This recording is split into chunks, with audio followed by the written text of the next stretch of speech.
This is another blast from the past, but this is for some Hurco machines. Now, here we've got a 3-axis mill from Hurco.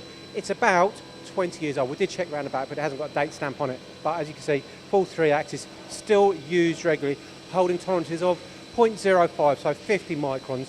And here we've got 24 tool station there.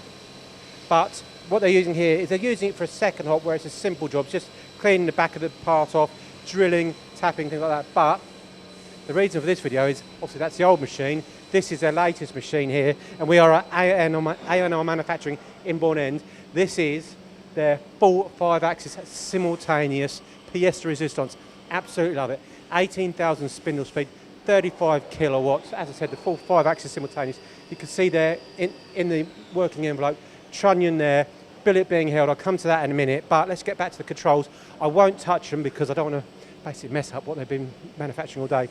But easy to use, touchscreen, and as the operator said, you get used to touchscreen. You don't want to go back from that. Absolutely loves it. This keyboard actually pops out, so for ease of programming, when you're putting this programming in. Now, another big reason for mentioning that is you've actually got here on the side here the Aroa Compact 80.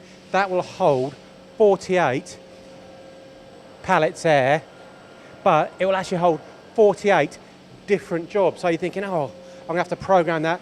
All really, really simple to do on this machine. So you cut, paste, it's Windows controlled. It's absolutely fantastic. And a great example of the work they're doing is here. So it's being machined in the working envelope. That is this part here being held on the pallet system there. So obviously you've got your 0-point clamp there, so nice, giving you that repeatability, accurate. A lot of material removal in there. As you can see, drilled taps, slotted. Fantastic bit of work there. I'm thinking around 3 hours work, and then over to the old machine just to finish it off on the back there. So a little bit of drilling and then finish it off there. That's it. So great example of Hurcos, the old to the new.